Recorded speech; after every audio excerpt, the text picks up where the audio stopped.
notes on a keen front porch. Money transmitter laws and the Bank Secrecy Act wrote the privacy down and the cage shut the fact.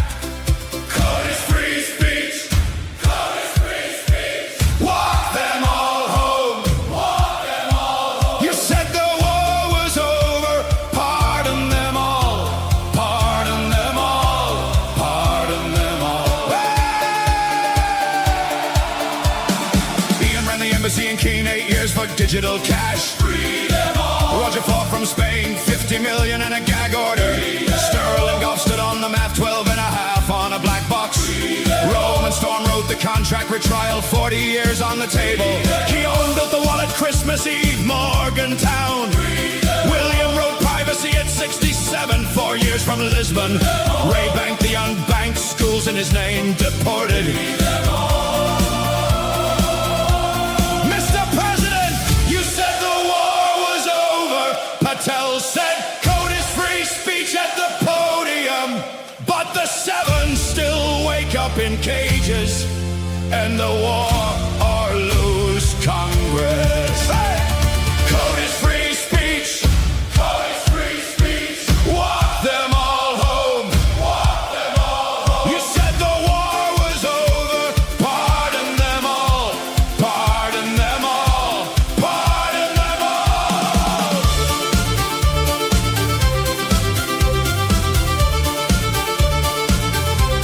Patel and Blanche gave a speech, no signature. Free them all. Free them all. Senate 52-49. Free them all. Free them all. The House about to flip. Free them all. Free them all. You pardon Ross. Now free the seven. America won't lead the world in crypto if it cages its innovators. Code is free speech. Code is free speech. Walk them all home. Walk them all home. You said the war was over. Pardon them all. Pardon them all. Pardon them all. And the war or lose Congress. The code outlives the warden. Free Ian Freeman. Free Roger Ver. Free Roman Sterling Golf. Free Roman Storm. Free Keon. Free William. Free Ray. Free Ian Freeman. Free Roger Ver. Free Roman Sterling Golf. Free Roman Storm. Free Keon. Free William. Free Ray. And the war or lose. And the war or lose. The code outlives the warden. The code outlives the warden. Pardon them all. Pardon them all. Pardon them all.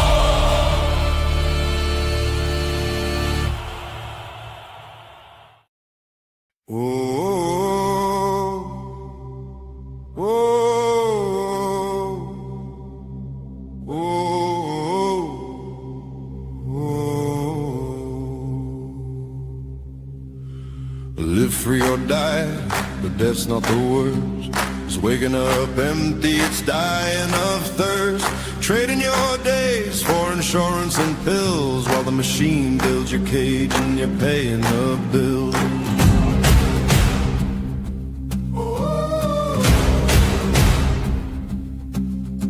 Quiet desperation, that's the real grave. A life half lived as a comfortable slave. This ain't what you were born for, you know it's true. You feel it in your chest, breaking through. They're wiring the walls, closing in, tracking your dollars underneath your skin. Left and right, same throne, same crown. No one stands up, no one makes a sound. They hand you a ballad like it means something real. Two wings of one bird, same deal, same steel. We say no, no to the chase, no to the dollar running through our veins, no to the white coats, no to the lies. This is the day that we rise.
$500 in a pocket off the plane. Rush it to the coast, odd jobs, learn the name of every gate. Built a company, out of nights he didn't sleep. Wrote the function, pushed the commit, let the network keep. Consulted counsel, sat with lawyers on the west coast floor. They said clean, they said green, they said walk through the door. The arpeggio is running while I say his name out loud. Roman wrote it once, and it is running for the crowd. Same signal, same one from the top. Sanctioned and delisted, and the function did not stop. Vegas said free speech, Manhattan said the cage. We are on the floor and we are turning up the page. Writing code is not a crime. Writing code is not a crime. The author in the courtroom, the function on the line. Free Roman storm, the loop keeps running fine. Writing code is not a crime. 6 in the morning, kids' bikes on the drive. A 3-year-old away because the rifles had arrived. Auburn kitchen, cereal bowl, sunrise on the seal. A father with his hands up and a daughter learning real. Wood panel room in Manhattan, empty chair, close screen. 2 million on the bond and 40 years between. Stereo matched him, paradigm pulled the chair. 6.39 million says the coalition's there. Cash Patel on a Vegas stage said the code is free. Same government, same season, same 40-year plea. Van Loon struck the sanction treasury, walked it back, they kept the man on the docket while the protocol runs black.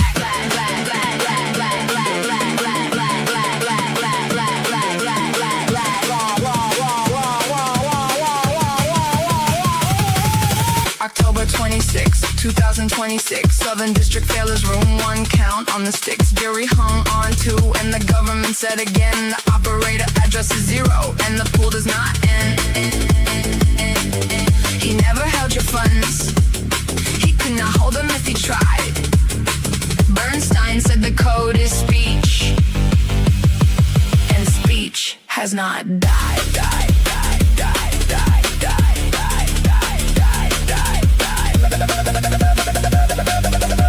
The prosecution is theater.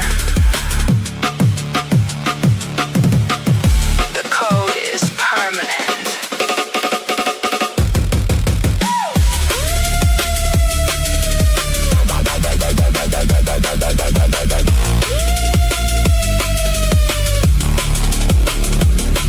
Writing code is not a crime. Writing code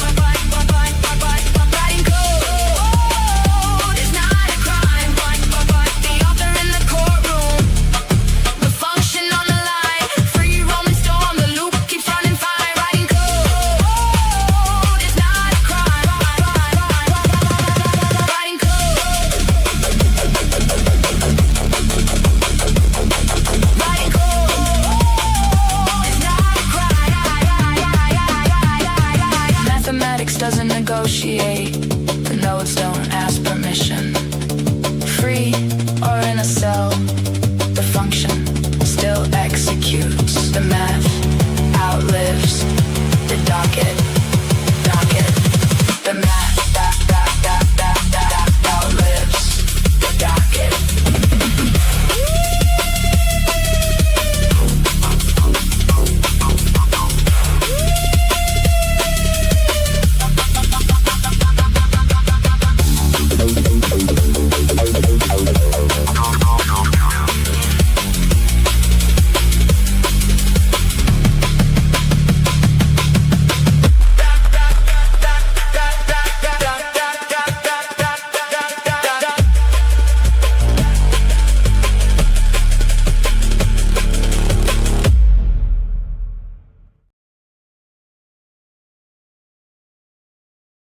That 1-1 Senate seat going once.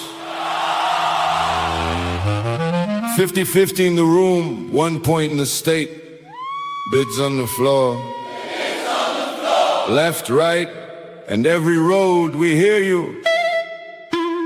Going once,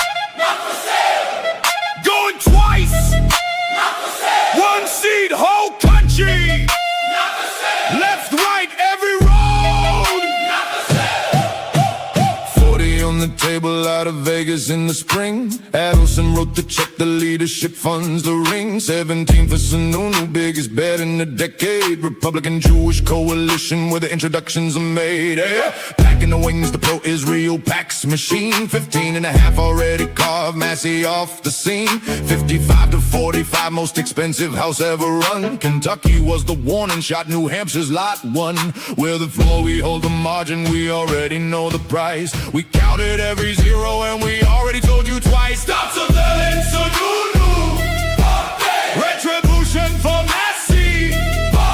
Stop the Adelson takeover. No foreign money on our seats.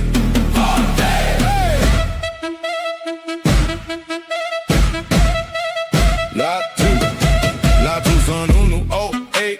Top of us handed the oversight. See why the country's in a mess. 7 months on the panel, then he walked away clean. Boston Scientific Board while he's still on the team. Time Warner Cable elected in the very same year. Watchdog on the hand and the hand paid the steer. Under $1 million walking in, 36 walking out. Acting up influence without a filing to shout his own bio. Brags a global finance chair. We read every line, we know exactly what's there. Not so, not so.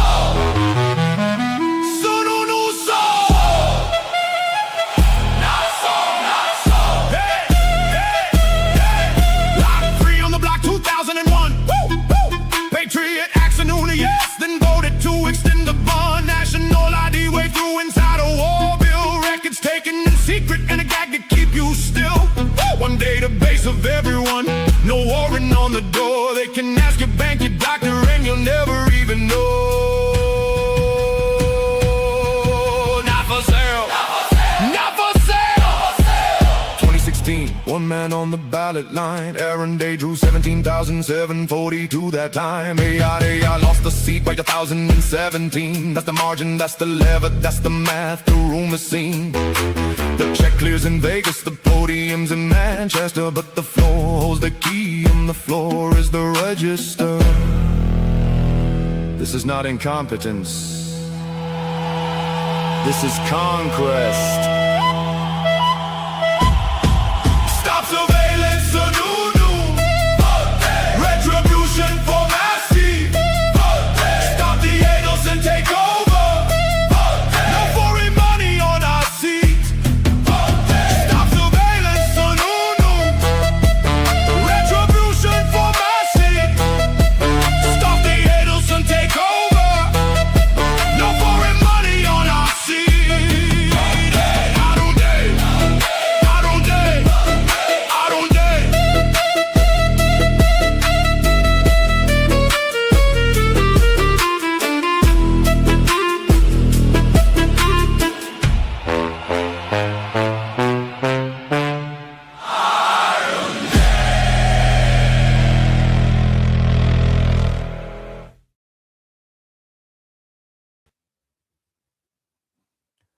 All right, welcome back to the Aaron Day Show. We have a very special guest today, James Corbett, and in the interest of time, we're just going to jump right in on a very important topic and a website and video called Libertas.Earth. And a lot of people might not be familiar with this. I learned about this through Ernie Hancock. Ernie told me that this exact video called The Philosophy of Liberty is what sent you down the whole rabbit hole back in 2007. Even, before the Corbett report. Is that true? And if so, what did it actually change in how you saw things? Yeah, let me tell you the origin story here. I wouldn't say this is what sent me down the rabbit hole in general, but it is what specifically sent me down the political philosophy rabbit hole that eventually ended up with me declaring myself quite proudly and embracing the term anarchist. Oh my God. But that was a multi-year process that really started, I think, well, presumably actually started even in my youth, but a significant portion of that journey was encountering this video. And I believe it was around 2006 when, as people who know my origin story might know, it was in 2006 that I moved into a new apartment here in Japan where I had an internet connection in my home for the first time in years, and reconnecting online. Suddenly I was in this universe of YouTube and Google Video and things like this at that time that was providing not instantaneous 24/7 access to whatever you want to watch, whenever you want to watch it. And me being the politically inclined kind of person that I was, started watching a bunch of documentaries and things along those lines. And it wasn't long before I started encountering 9/11 truth and things like that. But I think it wasn't until I saw the Philosophy of Liberty video that I really had the penny drop moment of connecting a number of things that I'd seen and felt intuitively throughout my life, but never had an adequate vocabulary for. And specifically, I believe it was in a high school social studies class that I first encountered at least a summary of John Locke, maybe a short excerpt of some John Locke writing, and thinking, well, that sounds about right. So essentially, you have the liberty to do as you please, as long as that liberty doesn't infringe on other people's ability to do what they please. And obviously, there's a lot of gray area there and adjudication, but the general principle seemed about right to me. Who has the right to step in and stop me from interacting voluntarily and consensually with other consenting adults in whatever way I feel like? No one has that right. And so that always kind of intuitively resonated with me. But it wasn't until I saw this video that it really connected it into something of a more totalizing political philosophy. And I realized we could spend an hour easily here talking about this video, but I would highly suggest anyone who hasn't actually watched the video, just go to Libertas.Earth right now. Pause this conversation if you have to or whatever, but go to Libertas.Earth, watch this video. It is 8 minutes long. So absolute worst case scenario, you watch an 8-minute video and decide that it's not applicable to you, or you don't like it, or you don't get it, and you move on with your day. No harm, no foul. Best possible scenario might be something like mine, where you watch an 8-minute video and decades later, you're still talking about it because of how important it is. And we can get into the specifics of what it is about and why it resonated with me so much. But at any rate, yeah, it's an important part of my formation story as a young political analyst. Terrific. Yeah. So before we go further, I'm going to actually play the video right now, and then James and I will be back to go through it in more detail.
Okay. And now we're back. All right. So that's the video. 8 minutes, no host, no narrator, just text and music. And that's what did it to James in 2007. So let's start right where we left off. So you've probably seen this video hundreds of times by now. Sitting here today, is there any single frame or line in there that still stops you? Though I think what immediately captured my attention when I first encountered this, and what I still think is quite ingenious, is the way that the author of this philosophy of liberty, who we can talk about more later, but the way the author encapsulated John Locke's idea of life, liberty, and property, which of course got summarized in Declaration of Independence as life, liberty, and pursuit of happiness. But life, liberty, and property is that phrase that we've heard about. But this really encapsulates it in a way that makes intuitive sense and follows from one very basic logical proposition that everyone believes to another, until you start to get the sense of the broader picture. Specifically, of course, the opening of this video, the principle of the philosophy of liberty is based on the principle of self-ownership. And I know certain lefties get all uncomfortable with the idea of ownership of any kind, let alone self-ownership. Does that mean you can sell yourself? Or do you believe in slavery, et cetera, et cetera? Okay, whatever. It's a loaded term, so don't use that term. But the very basic idea would be very simply explained to anyone. If, Aaron, if we were in the same room, I would put my hand on your shoulder and say, who owns this person? Who owns this life? Who gets to decide what happens to this person? And you would say, well, it's me, it's my life, I do. And if you agree with that sentiment, then everything else in this video follows. And what I thought was quite ingenious, and what hooked me right away, because I was a philosophy major a philosophy minor in university, and always have read deeply and been interested in philosophy. So I'm not one who suffers lightweight philosophical arguments easily. What hooked me right from the beginning with this was the way that the author of this philosophy of liberty took that idea of life, liberty, and property and put it in the form of, okay, you own yourself, so you own your future, you own your present, and you own your past. And the future is your life, because if you take someone's future away from them, you take their life away from them. If you take their present away from them, that means you're encaging them, putting them and locking them away, whatever, you're taking their liberty. If you take their past, that is taking their property, which of course is the fruits of their life and their liberty. You invest your time and energy in what you do, and you acquire property justly that way. If your past is, well, someone takes your property, that is your past. And that, just that simple way of framing that, okay, future, present, past, life, liberty, property, I understand. And it immediately clicked with me and got me interested in watching, as, again, it continues to spin out one logical proposition to another. Yes, of course, you have the right to select a leader for yourself if you so choose. But you do not have the right to impose a leader on anyone else against their will. How could you have such a right? Yes, of course, you have the right to defend yourself against the initiation of force or fraud against you. And of course, you can delegate that right to anyone else. You can ask someone to defend you, and they can say, yes, I'll defend you, etc. Of course, but you don't have the right to initiate force or fraud against anyone else, or to ask other people to initiate force or fraud against anyone else. Again, all of these seemingly simple prepositions that most people would agree with if they're presented in the right context, but they lead to a very large conclusion, namely that the entire system that we live under of representative democracy is fundamentally flawed and goes against our own basic principles once they are actually exposed. So to me, that's the beauty of this video. And it was that life, liberty, and property encapsulation that was what first hooked me on it. So as a philosophy minor, are these ideas that were not presented, I guess, when you were in a university setting? Because I have to admit, I was a philosophy minor as well, and this wasn't the popular approach, or these are not popular ideas within the academic setting. No.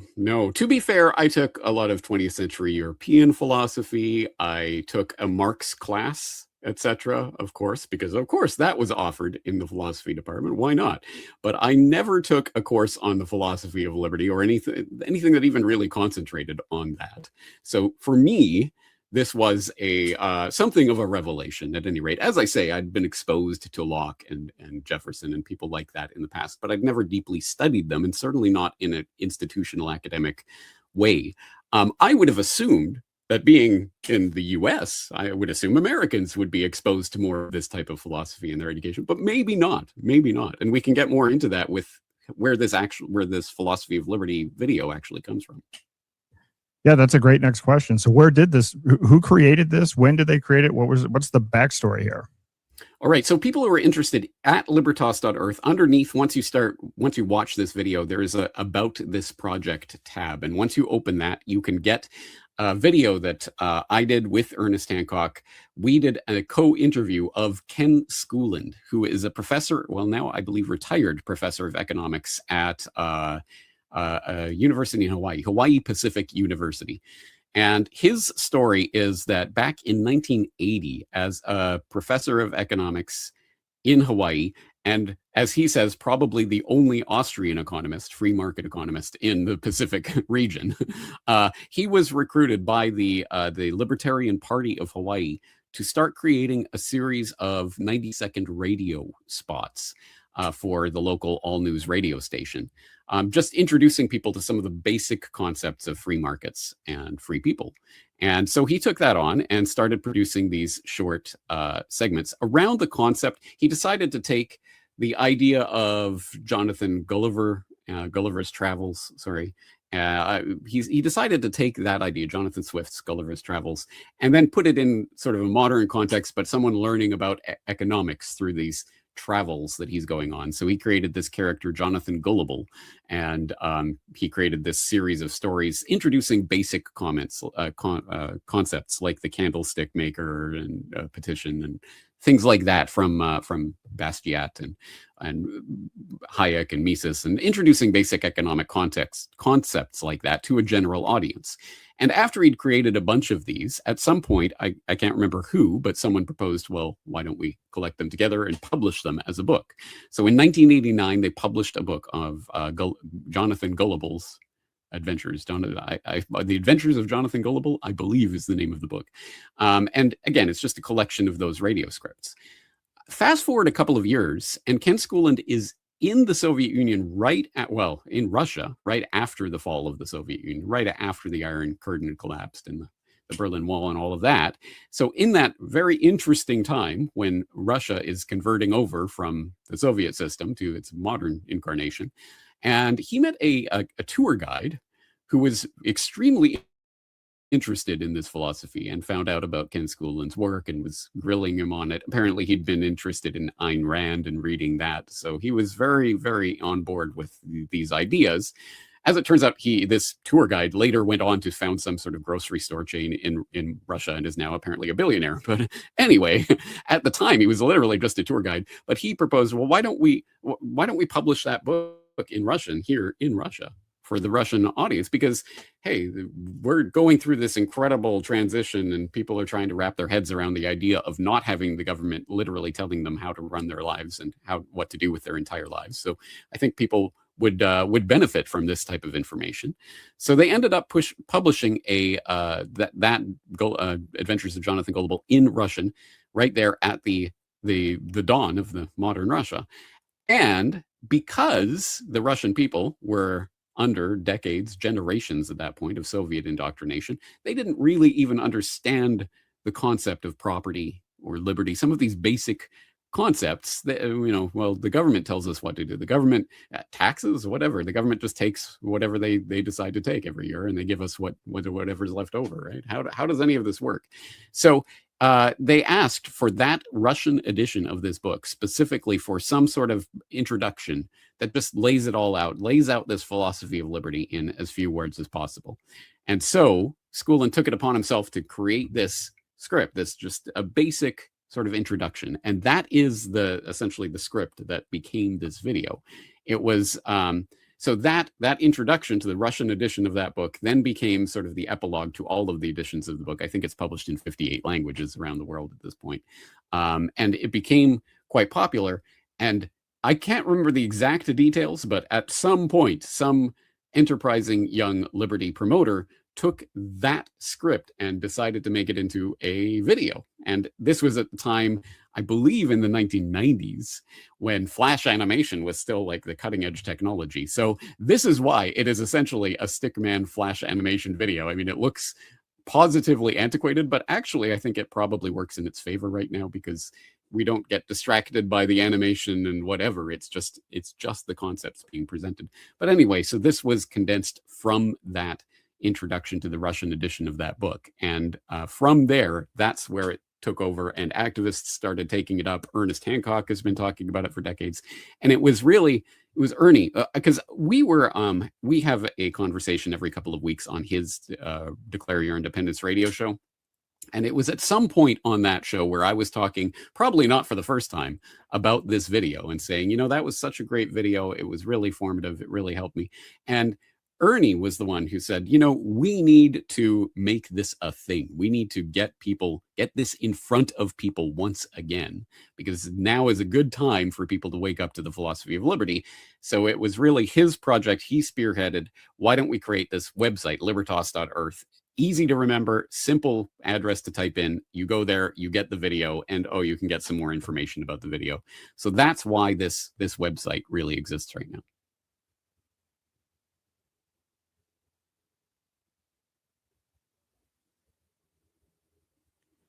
Great. Sorry, I cut out a little bit there. The connection's a little bit tenuous, but it did all come through there. So how long has this particular website been up? It's been a few months, right?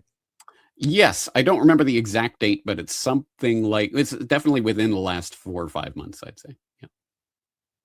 So how well received is this? Because I see just right on the site here that it's available in 54 languages. And it's quite a list, but I mean, I know talking to Ernie, I guess this has been kind of blowing up. I mean, what are your thoughts on how this is being received? Well, in a sense, this is a project that's been decades in the making. As I say, the original video was, I believe, created in the late 1990s and spread on the early internet there in the early 2000s. That's how I encountered it. And even at that time, it was already available in dozens of languages. And there is some sort of process. The person who made the original Flash animation had some process set up whereby if people wanted to translate it into their own language, they could create the subtitles, or create the script, and he'd put the subtitles, like make that version of the video, not subtitles, but in that language. And so there already existed dozens of versions of this in various languages. And what the Libertas.Earth website has done is basically collect this all into one place. So you give people this link, and basically almost any language that they speak, they'll be able to find it here. So far, it's been an amazing resource. But we're still getting the word out about it. And that's why we need the support of people in your audience and other places. If they are on board with this message, the best way you can support this message, you don't have to buy anything. You don't have to sign up for anything. Just spread the word about this video. And Libertas.Earth is the easiest way to do that. But if you want to send them a direct link, or send them a direct link to it in their own language, that, great. Just spread the word about this idea. Yeah, I noticed at the bottom of the page, it says Libertas.Earth is to be an activist source and created to be copied, duplicated, plagiarized as needed. So that's not the typical disclaimer you see at the bottom. But I think the important part here is that, we want to get the word out, and this is an important message. So please do share it. And this seems like the kind of thing that would get censored. And because these are dangerous ideas, and these are not necessarily popular ideas around the world. So I understand, talking to Ernie, that some care has been taken in terms of how to build the site so that it's censorship resistant. Do you want to speak to that? Yes. Well, again, Ernie has been spearheading ways to be censorship resistant for years. He has been a big promoter of IPFS, the Interplanetary File System, which is essentially a harder to censor network of file sharing that uses peer-to-peer technology to instead of middleman third-party servers in order to carry messages online. So there have been ways like that of trying to essentially harden up against the censorship. And I should know something about that, because, as people may or may not know, my YouTube channel was completely scrubbed for a period of over 3 years. I can't remember exactly how long, but at any rate, of course, I was a COVID thought criminal for daring to question the official COVID narrative. So they took my channel away from me in 2021. And it was suddenly restored and returned to me back in 2025.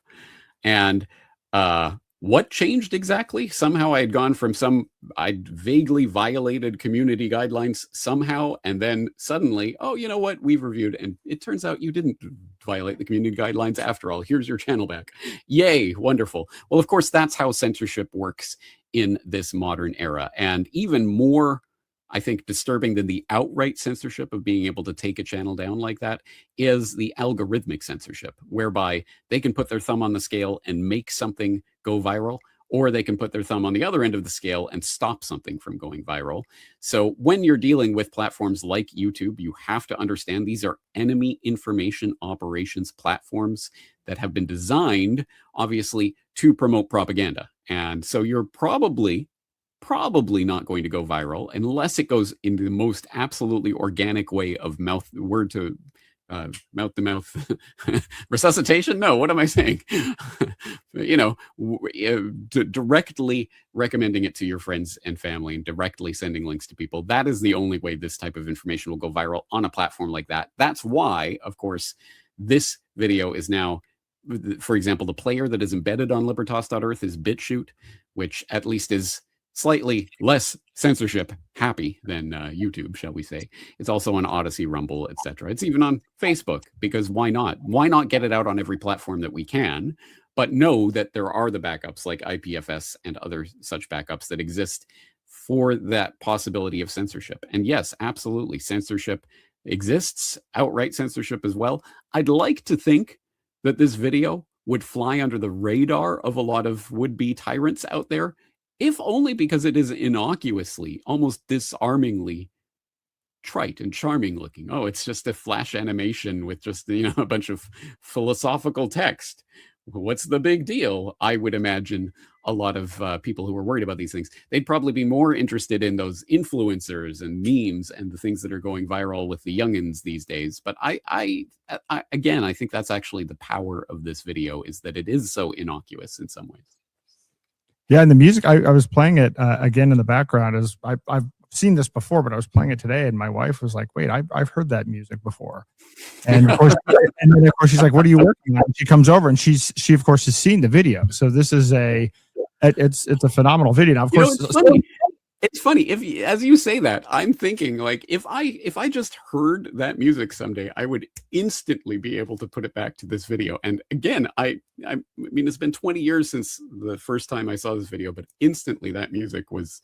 It's it works for me. And I know there are people who absolutely hate the music. So I will advise them, there is actually you can mute the sound on whatever system you're playing it on if you want to. Or there are versions out there that are online that have no music. There are versions that have different music. There are versions that have voiceover narration. However you want to, take this information and imbibe it, it exists out there somewhere.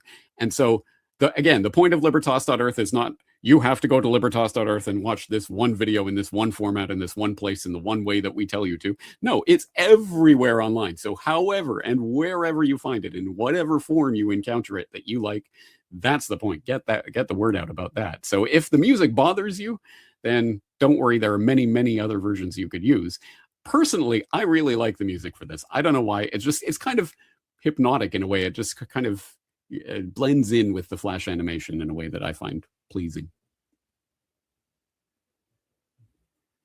Yeah, no, it is kind of calming music to have in the background, which is definitely nice. So I see you have Farsi on here. Is that a new addition? That's interesting, given what's going on right now in the world with Iran. It definitely is. I can't tell you when the Farsi edition was first put together. It might be a new edition. It might have already existed. But anyway, it certainly is interesting. And again, I think this speaks to the importance of a video like this, precisely because, as we saw from the origin story of this entire video and the script for this video, it came from that society that was trying to transition and trying to find a different way forward and trying to move away from an old oppressive system into something new. We need to understand this philosophy of liberty thing that you guys are talking about. Now, unfortunately, Russia did not become the libertarian anarchist paradise that some of us would have wished. But at any rate, there are more people now who at least understand some of the basic precepts of this than there were before this was created. And in situations like this, in Farsi, sure, now would be a good time to be introducing the people of Iran to this type of information, as well as everywhere else. I'm not certainly sitting on a high horse thinking, well, we here in the West know all about liberty and we have to teach it to these poor backwards people. Of course not. Obviously, in fact, in some ways, the people in the West who believe that they're free because they live in their representative democracy are the most heavily propagandized people on the planet and definitely need to see this video.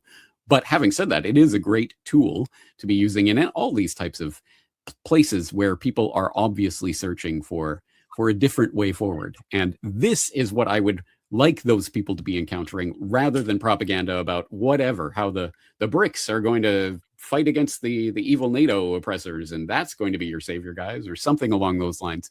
No. If you don't have a fundamental understanding of the philosophy of liberty undergirding your entire intellectual framework, then you will build upon that foundation.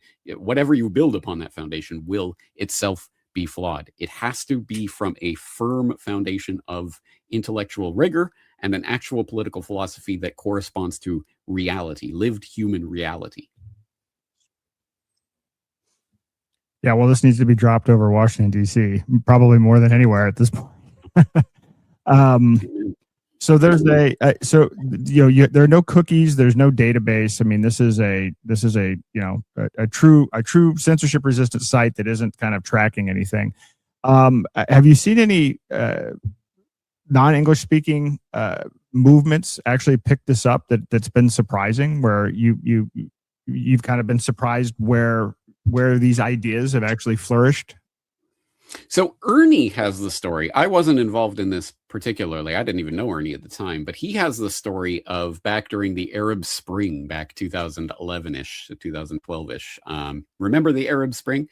And my audience will be well situated to understand that that was a psyop in a lot of ways, and there was CIA interference that was going on there, etc. But once again, a region in turmoil with people coming out on the streets looking for a different way forward. And so Ernie stepped into that with, oh, you guys want something different? Well, how about this? And so I believe at that time, Ernie commissioned it, or at any rate, he dug up the Arabic translation and was paying for this to be, I believe, distributed on DVDs at Tahrir Square and elsewhere there. So putting this information right in front of the people who needed it at that time. And not uncoincidentally, it's at that exact time he started getting DNS attacks from what his IT people were telling him was government sources at that exact time, where they were doing this all-out campaign, with the Arab Spring and trying to get people on philosophy of liberty. Some of the heaviest attacks he's ever come under online happened to take place at that time. So I think that speaks to the real potential subversive power of something like this. And as you say, the potential for censorship has always existed and presumably always will, which is again why I think it's going to be word of mouth that will be the only thing that actually propagates this online. Yep. So what made you decide now to kind of, or I guess within the last 3 or 4 months to really push this? Is there something that, yeah. Well, it's a good question. Honestly, I think any time in the past 20 years would have been a good time. And presumably any time in my entire lifetime would have been a good time. So I don't know if there's this has to be happening right now about it. But having said that, I could think of many reasons why it should be happening right now. As you say, this should probably be, they should be dropping DVDs. I guess no one watches DVDs anymore. Leaflets with QR codes so you can go directly to Libertas.Earth all over Washington, D.C. right now, let alone everywhere else on the planet.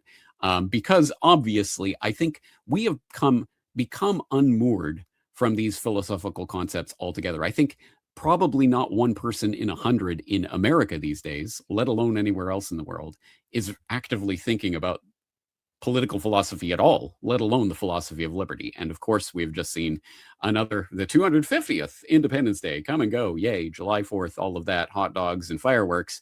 But what does it mean? What's it about? And I'm sure you saw the headlines of those startling statistics that 47% of Americans have no idea what Independence Day is even about, etc.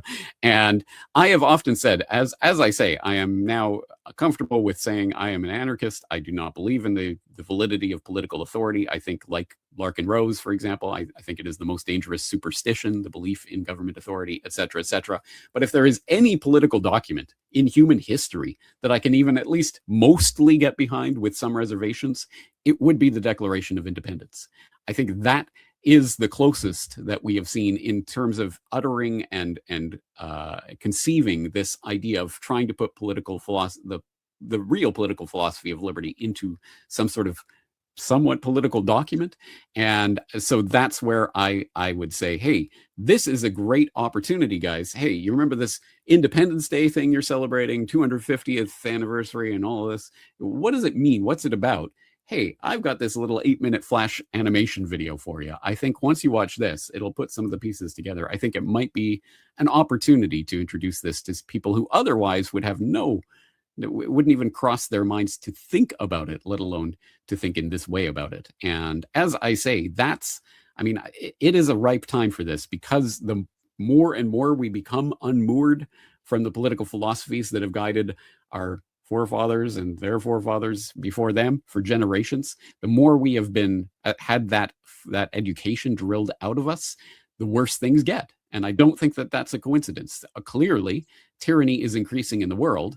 And I think that is because clearly people have not thought properly about the political situation and what it means and why we are so invested in this system of representative democracy, leading inevitably to democratic socialism, leading inevitably to technocracy.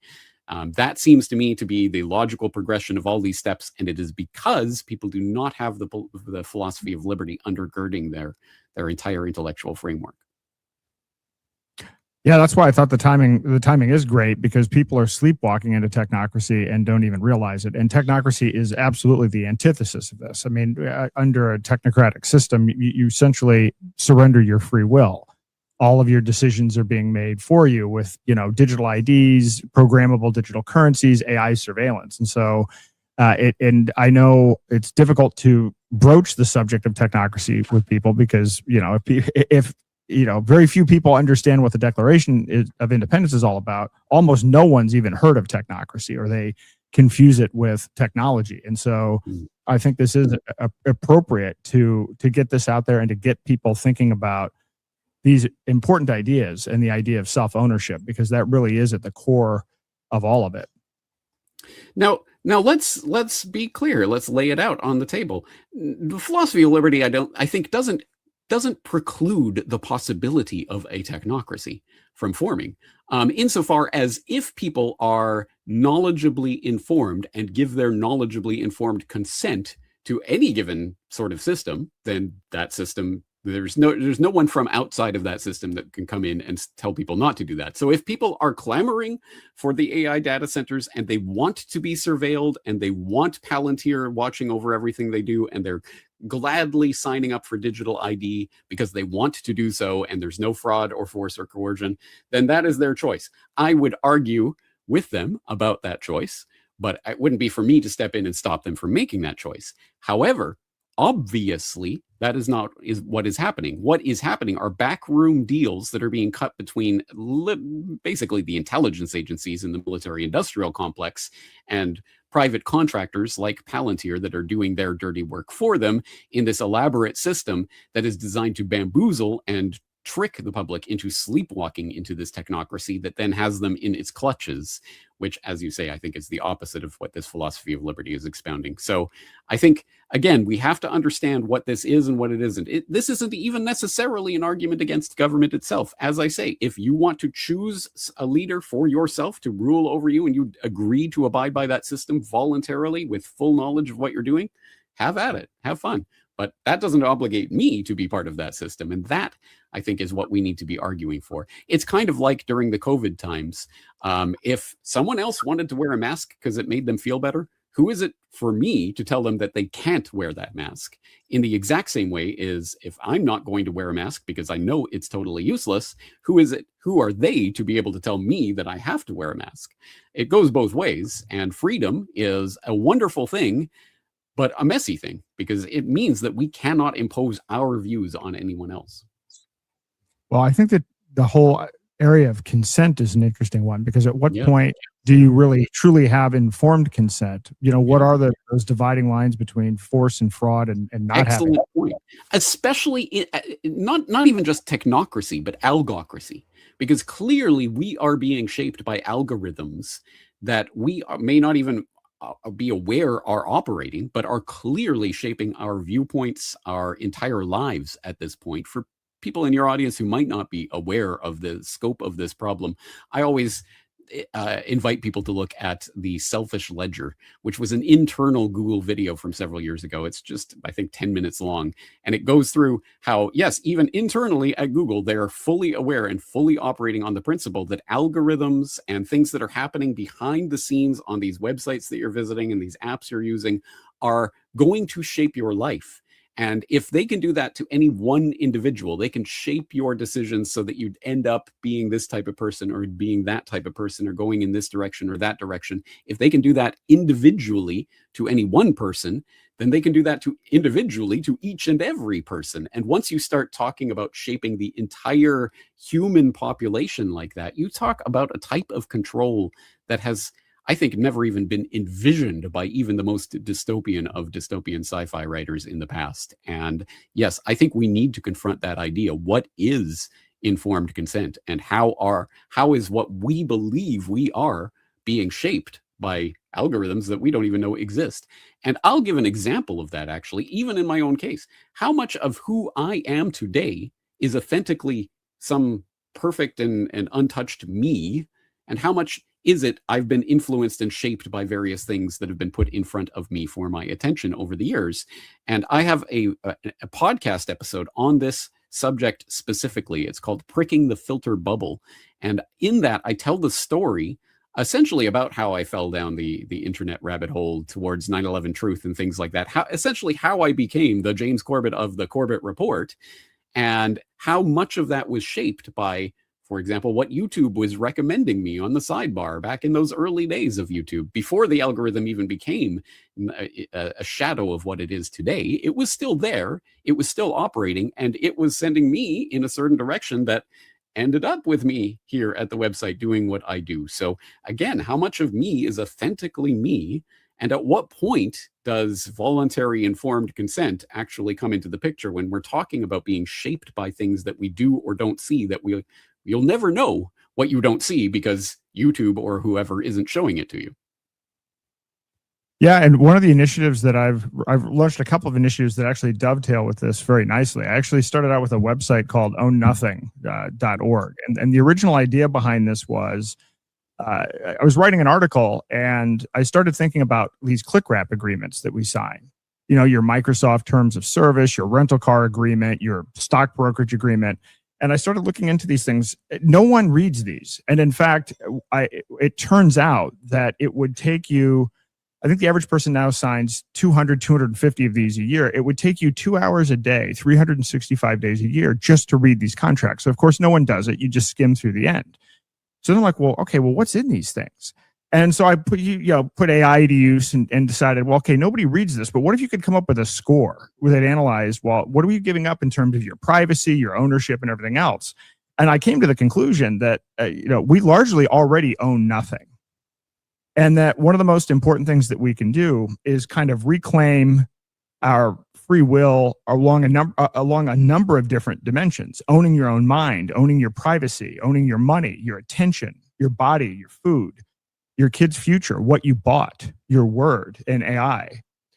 And in fact, so this is kind of what I've been working on, is trying to push finding, tools and resources that help people in each of these areas. And I've even kind of launched a de-Googled phone that comes, pre-installed with a bunch of apps, privacy apps, whatever.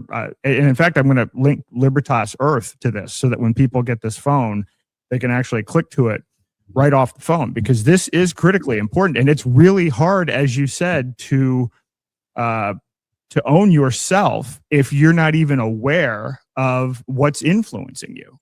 And we go through this situation where, the first 7 years of your life, you have no conscious filter. So whatever goes in is kind of becomes your programming that you have to kind of recognize at some point down the line.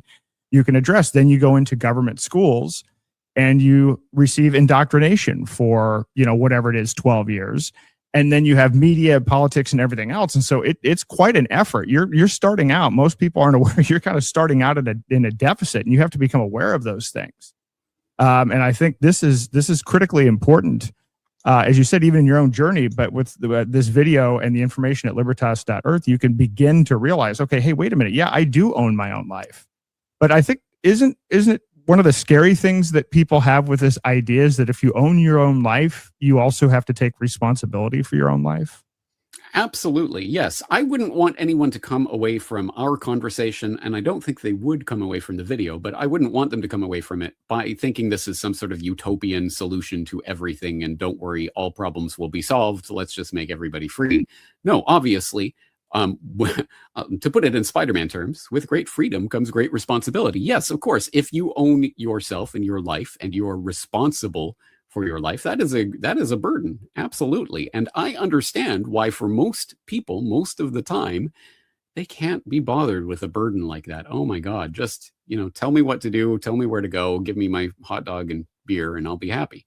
And that is the trade-off, which is leading humanity to the collective slaughter pen. And I say that advisedly. I say that quite literally in a number of ways. I think we are heading towards the extinction of the human species, not necessarily at the point of a gun being herded into the slaughter pen. No, I think many people are going there willingly, again, depending on how we talk about that voluntary consent, but making the trade-off of freedom for convenience. And perhaps there's no better sort of encapsulation of that than what you're talking about with the terms of agreement, accept, whatever, who cares? I'm not going to read all that. Let me just accept and I'll get this thing that I want. And that is essentially what we're doing, not just in terms of the apps we're downloading or whatever, but literally everything that we're doing. It's convenient. I'm just going to go along with what's happening. And so, yes, for example, as people may or may not know, over at CorbettReport.com, I have a regular podcast called Solutions Watch, where I'm trying to look at all sorts of different ideas for confronting the growing technocracy enslavement state that we see growing around us. But pretty much the bottom line common factor amongst all the ideas that I offer is something along the lines of, yeah, but you'll actually have to do something. You'll actually have to get off your butt and do something to make it happen in the real world. And that's work. And I know a lot of people don't like that. They want the easiest possible way. And what could be easier than, hey, this politician has come along and is promising me that he'll do X, Y, and Z. I'm going to vote for that politician. And I push the button and then go back to my life and everything's, at least that's my responsibility in the representative democracy system, and I don't have to think about it. Whereas in a world of freedom, you have to take your own safety and freedom and relations and all of that. You have to take that as responsibility and treat it as the responsibility that it is, which is work. And so I'm not here to offer some sort of utopian fantasy solution where everything's going to be all right. No, there will still be problems in the world, but the difference will be that you actually own yourself in a world that is based on the philosophy of freedom, and you actually get to make decisions for yourself and your loved ones that, at the very least, can create the type of you can carve out the type of space that you want for yourself and your family in this world, in negotiation with other people, which is always, that is essentially the human condition. We are in this big human species. We're always negotiating with people all the time, every day.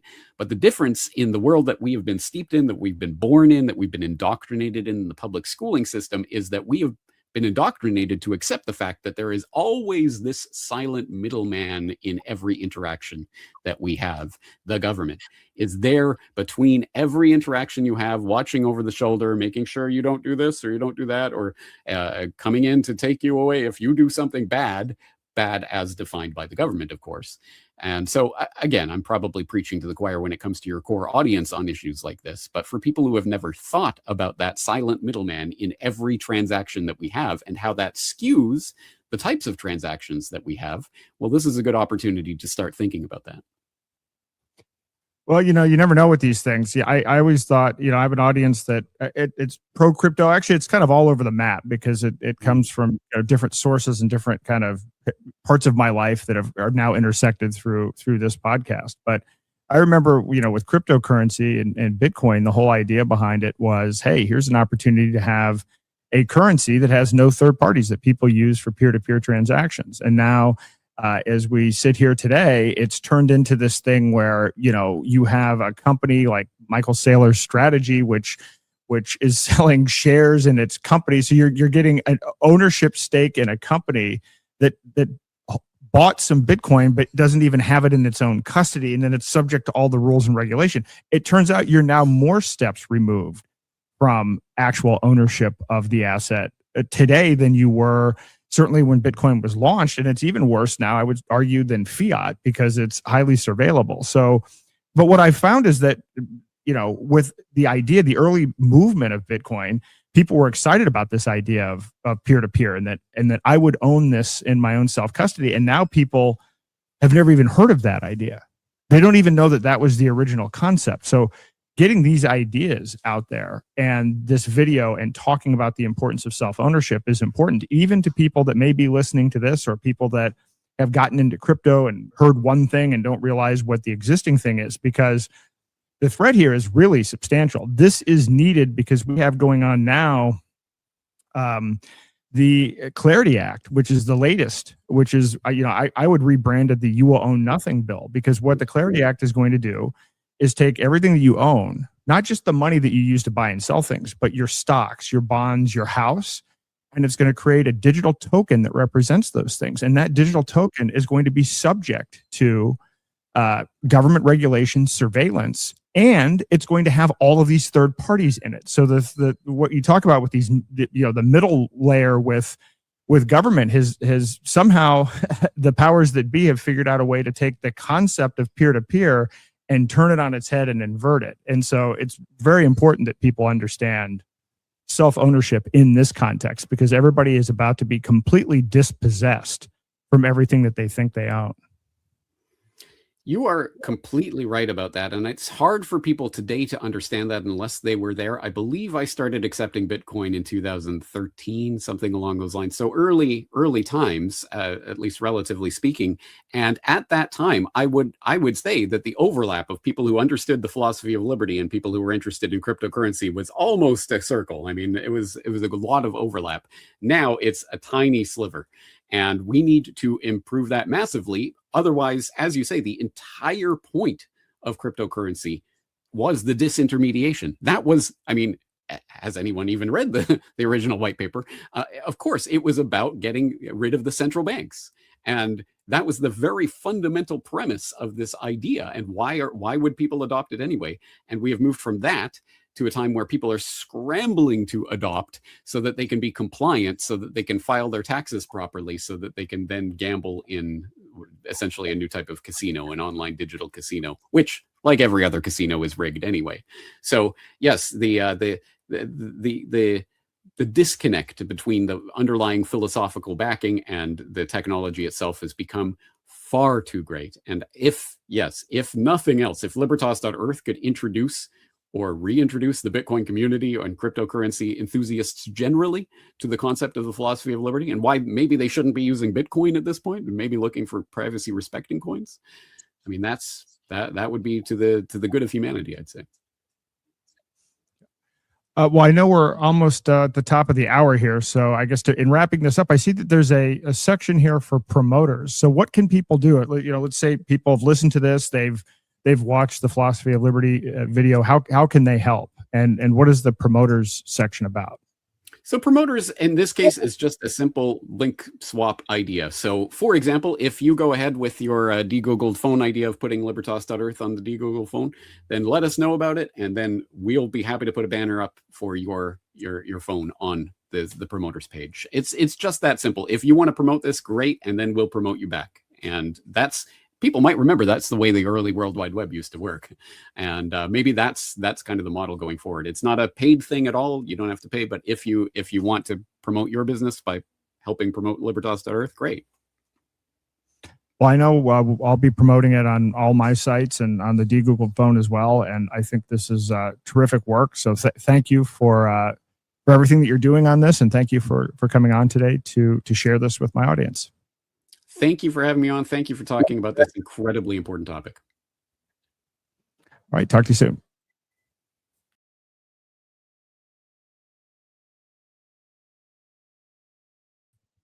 Okay. And we are back live. That was obviously, as you probably figured out, that was a pre-recorded episode that I did with James yesterday. In fact, he is located in Japan. So obviously trying to get him on live would have been a bit of a challenge. But in any event, I thought I would play that first and then jump into some of the other content, and then maybe do a live Q&A if there's time and people have interest. I got to be honest, there's a lot going on. A lot going on. I'm going to put a link to the live Q&A, but I'm not ready for it yet. So just so you have it handy, I still have some stuff that I want to go through. And mainly what is happening right now relates to my run for the United States Senate here in New Hampshire. And there are quite a few developments on that front. So I will walk through those now. So as you may know or may not know, I filed my what's called Declaration of Intent to run for United States Senate. And it was rejected by the Secretary of State, claiming that I need to be a registered voter where I live, which I, in fact, had changed my voter registration to where I lived. I've been continuously registered to vote in New Hampshire the entire time. And in fact, the United States Constitution states very clearly there can only be 3 qualifications for running for United States Senate. You have to be 30 years old, a citizen for 9 years, and an inhabitant when elected. And there has been Supreme Court rulings on this as recently as 1995 in a case versus U.S. Term Limits versus Thornton, which states may not add to these qualifications. So fundamentally, the issue is that the New Hampshire's rules or whatever for qualification for U.S. Senate are unconstitutional. And so I filed a lawsuit and an emergency temporary restraining order, a preliminary injunction. And I have to say, the court has acted incredibly quickly. I mean, I submitted these documents, I believe, last Tuesday, and I got a response like that Thursday. And they had agreed to have a hearing regarding the timing of how we would adjudicate this, because you have to understand we're up against some pretty tight timetables here. I have to get 3,000 signatures collected and turned in by August the 5th. September the 2nd is the absolute deadline for me to turn in the certified petitions to get on to the ballot. And so we had a hearing about the timetable, and in fact, the judge was even more aggressive than I had asked for. And so we actually have a hearing on this preliminary injunction next Wednesday. So I will talk about that. But I will tell you, it looks very, very promising. And I've put together, if I don't say so myself, a very compelling brief that hits all of the aspects of this. And so, I mean, I'll talk to you. I've already kind of put my the complaint that I filed on the record. It's at day2026.com. So you can read all of this. I'm not necessarily going to go into a lot of the details here, but in essence, I was rejected twice by the Secretary of State. They rejected my first declaration of intent, and then I filed my registration in where I am domiciled now, and then refiled just to make sure that they weren't going to try to pull any shenanigans. So within the filing period, I was registered to vote where I'm domiciled, even though that's not a requirement based on the Constitution, and they still tried to keep me out at the state level. And in fact, they cited some law that is about, you have to change your party affiliation before June the 2nd. So the filing period, if you're going to run, you have to file between June the 3rd and June the 12th. And they do have a law in the books that they were actively promoting on their website. If you are going to change your party affiliation, you need to do that before June the 2nd. Well, I'm not changing my party affiliation. I'm not in a primary. I don't have a primary. I'm running as an independent. So this entire thing, there's no basis for what they've done, not only according to the Constitution, but according to their own statutes. So they've cited this whole deadline, as I just said, this RSA 65432. It's a party affiliation deadline. It has absolutely nothing to do with my independent run for the United States Senate. So I am a registered voter. I've been a continuously registered voter for a long time, for over a decade in New Hampshire. This is my voter ID number. And Nashua accepted my registration on June the 11th. And when they did so, when I went into the town clerk's office, they pulled up my record and I was registered to vote. And they said, hey, do you want us to just transfer your same information, same party affiliation from Bedford, where I was unaffiliated, which is the designation if you're an independent and not one of the two major parties. And so I've got paperwork for this. I mean, this is a very clear situation. And so they're trying to get me on some technicality where, well, but the Nashua database says that I'm pending and that I'm not really a registered voter until the supervisors of the checklist meet and put me on the official list, which even that is absurd because we have same-day voting in the state of New Hampshire. So people can just come in and register the same day. And this supervisor of checklists, they don't meet on that day to get you on an official list before you cast your ballot for same-day registration. The whole thing is absolutely ridiculous. And so what they're trying to do is they're trying to say, well, a town meeting calendar now determines who can run for the United States Senate. The United States Constitution is very clear. As I mentioned before, there are only 3 criteria for being eligible to run for the United States Senate, and being a registered voter is not one of them. Being a registered voter where you're domiciled is not one of them, and the courts have ruled on this. This is a defect in New Hampshire state law. It's unconstitutional. And so anyway, I'm looking forward to my day in court. I've spent a lot of time, I will say, working on these legal documents, and that'll be a subject for another day, but I'm going to go into this thing, fully well prepared. And I think the judge even signaled that this term limits versus Thornton case, is likely to be, ask the state, well, explain why this shouldn't be the controlling case. And if it is, then this is a slam dunk. In fact, I think it's a slam dunk anyway. I think it's a slam dunk on 3 different ways. States can do things with respect to elections regarding time, manner, and place. But so they can require, for instance, that I have 3,000 signatures, but they cannot determine who is qualified to run. That is a constitutional issue, and the courts have upheld this time and time again. So I would be frankly shocked if we lost, although I'm certainly not going to be overconfident about it. I'm absolutely preparing as much information as I can. And of course, I'm not a lawyer, so I'm going to go probably overboard just to make sure I've studied all the cases inside out and know what the situation is. So, but every federal court that has ever been presented with a voter registration requirement for Congress has shot down the state. So, if I were to lose, it would be precedent setting, and it would be against, a variety of different rulings across the country and a Supreme Court case from 1995. So I would love to see some people show up for this. There's actually not a lot of room in the federal courthouse, but yeah, I think if you show up, this is going to be on Wednesday at, I believe, 11 a.m. And the Warren B. Rudman U.S. Courthouse, 55 Pleasant Street, Concord. In fact, I just got some documentation today where, the Secretary of State has stipulated to most of the facts in my complaint. So we don't have to go back and forth with, discovery or witnesses or anything like that. We pretty much agree on the core set of facts. Now it's just a matter of resolving this on this date, July the 15th at 11 a.m. So I will tell you, media was there just for my hearing, the scheduling hearing.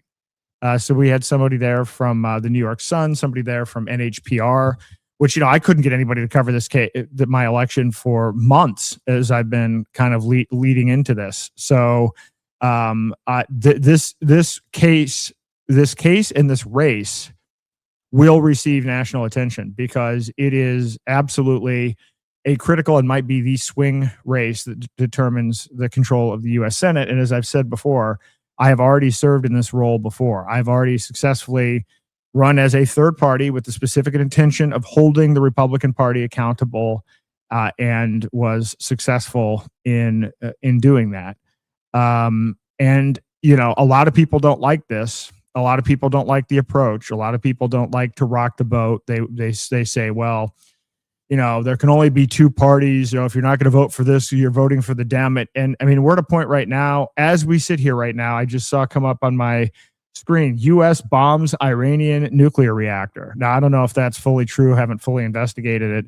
But I mean, the reason I think this strategy is important is because once we get into the situation where you're picking lesser of two evils, then you end up making excuses for your team. You end up justifying things like suppressing the Epstein list. You end up justifying murdering 165 school children in Iran. You end up justifying building digital prisons on top of open air prisons, like what is being proposed in Gaza. And then it becomes, there's no set of criteria. You're just an NPC on a team, and you're on a team just because you happen to be on that team, and the team stands for nothing, and there's no accountability, because then the answer is always, well, it's either our team, you're either on the red team or you're on the blue team. Well, what I'm suggesting here, and I've demonstrated already, is there is another way. There is an opportunity to hold these two parties accountable. And by the way, this can be done. When I did this in 2016, it was the most expensive United States Senate race per capita in the history of the United States. It was a $131 million race, and it cost $99 per vote. That's how much money was spent on that race. I spent nothing and determined the outcome of the race. This is the beauty of what I'm talking about here. Now imagine, as people are starting to get upset about things like AI data centers and flock cameras and everything else. Look, I understand the argument that third parties can't win. And my response to that would be, well, we don't always have the same two parties. We've had the Whig party, we've had the Bull Moose party, or whatever it happens to be. Yes, you only end up with two primary parties, but at some point, some of these main parties become so corrupted that they no longer are in the two-party system, and something replaces it. But this ability to utilize a 50-50 divided country, and by the way, the 50-50 division is all fake. It's all manufactured.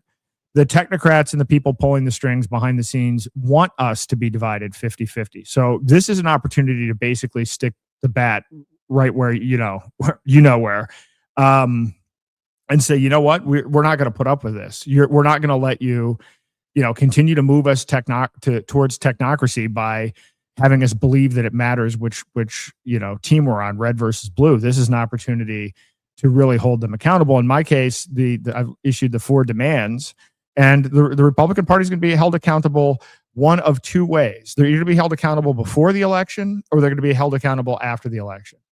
So I've issued the 4 demands. The demands are free the crypto prisoners, fire Howard Lutnick, kill the Clarity Act, and end the draft. And so what could happen is, the administration could make good on what they said they were going to do. All of the things that are listed in my demands. And this also holds for why I ran for United States Senate in 2016. All I was trying to do in 2016 was stop Republicans from extending Obamacare Medicaid expansion for the sole reason of benefiting a sitting United States senator.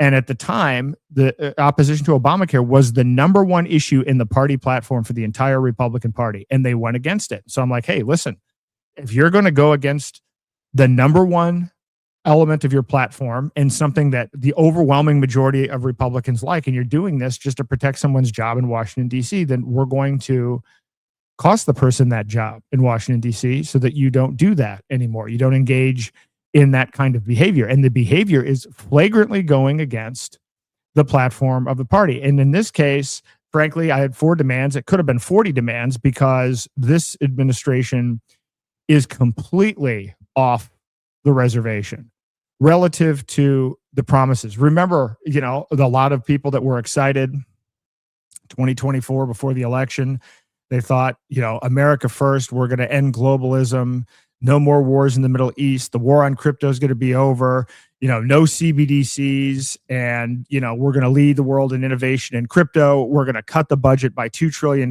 with Doge. And what we ended up getting was something that is the opposite of that. We got the Genius Act, which is a backdoor CBDC. They're trying to push through the Clarity Act. It hasn't passed yet, but the Clarity Act, and this is, my tagline on this, there's the Clarity Act makes the Patriot Act look like the Declaration of Independence. It is the worst surveillance bill in the history of the United States, and it's not even close. And most people think it's a, pro crypto bill that's going to pump their bags. It's going to make all crypto subject to real-time tracing and tracking, including transaction history. It's going to share that information with multiple departments of the U.S. federal government and foreign central banks. And then they're going to take everything that you own, your stocks, your bonds, your mortgage, and everything else, and they're going to tokenize that. And in tokenizing that, it makes all of those assets subject to the same surveillance. And so no one talks about this bill because it's complicated and because people bought the propaganda, but it is a gigantic rug pull. So that's happened. Doge didn't save $2 trillion. Doge was here to usher in technocracy, which it's done. It's connected Palantir to multiple departments of the federal government. Palantir is going to be now running audits. They're connected to the Department of Homeland Services. They're connected to ICE. They are connected in with the healthcare system. And this is not about efficiency. It's about control, and it's about surveillance. And on and on and on. So and then, drain the swamp. If there were ever a poster child for what the swamp is, it's Howard Lutnick.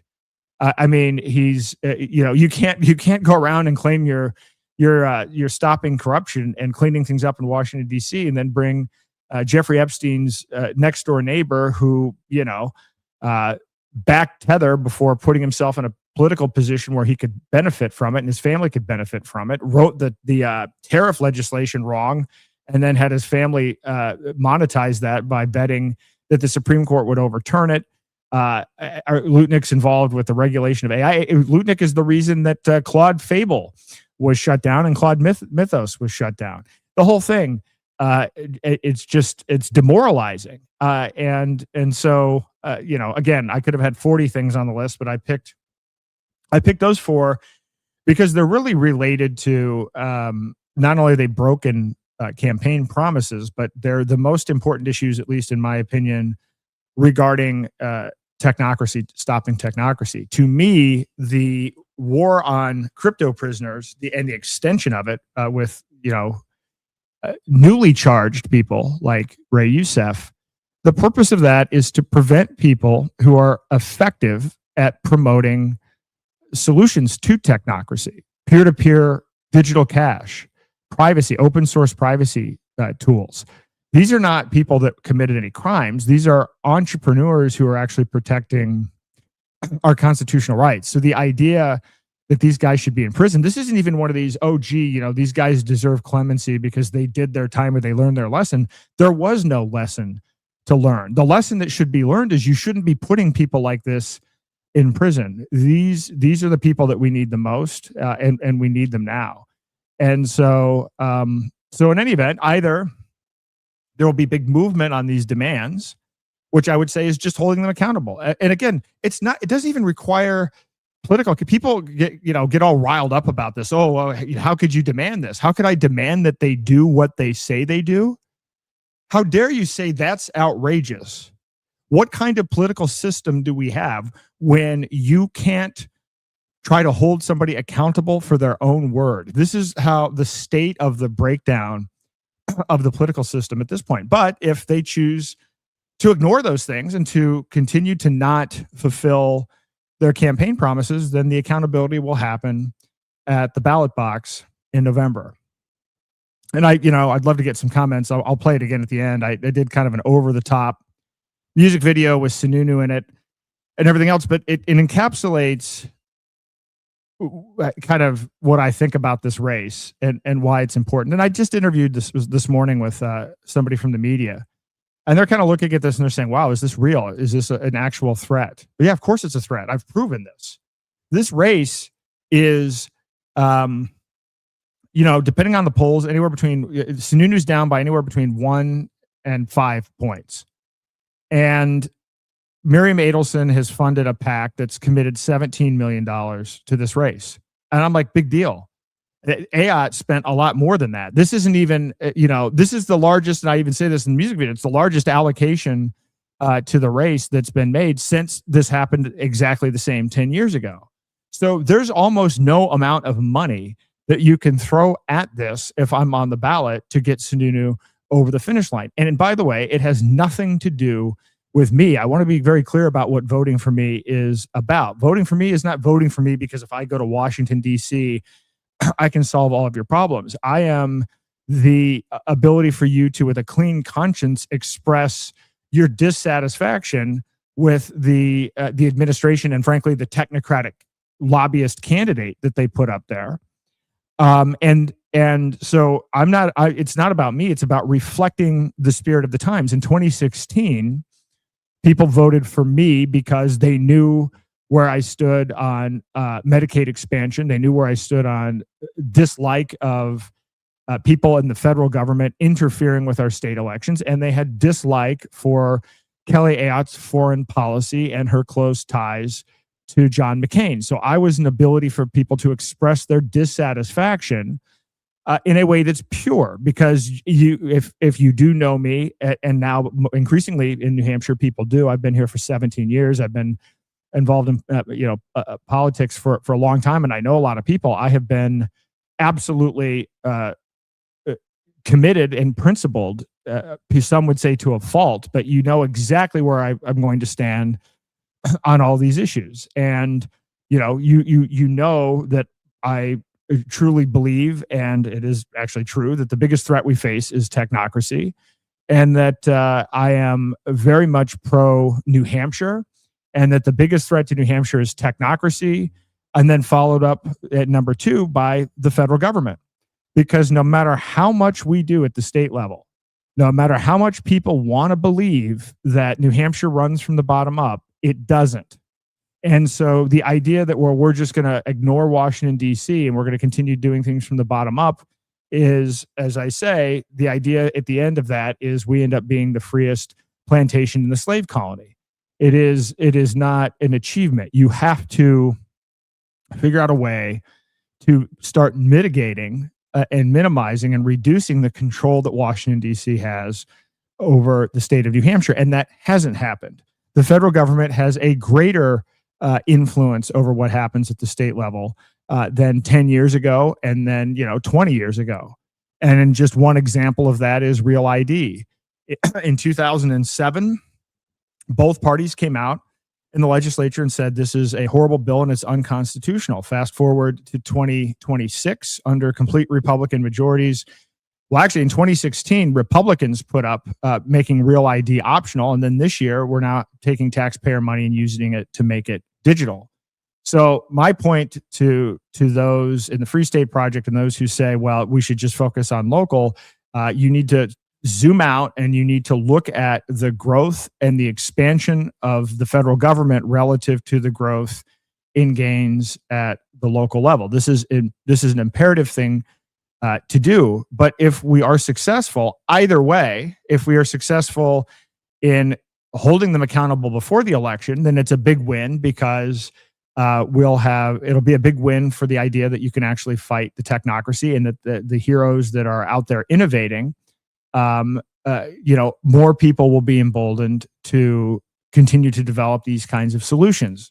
It'll have the opposite. It'll have a emboldening effect as opposed to the chilling effect that happens when the state goes after and raids these people at 6 o'clock in the morning and throws them in a cage and gives them a farce of a legal process. If we can show that we can win, then that's going to encourage others to believe that it is in fact possible to defeat the technocracy. So there's a lot at stake here, but this will also prove the point that imagine what we could do in the future at the local, state, and federal level using a third party strategically. And I have to stress using a third party strategically because I understand the frustration. There is frustration that's understandable about the Libertarian Party. I mean, you can end up with a situation where, it hasn't happened in this case yet, but we've had some instances of stuff like this, I believe, in New Hampshire. But, imagine, you've got a Libertarian Party and then, you go and you run a Libertarian against somebody like Thomas Massey.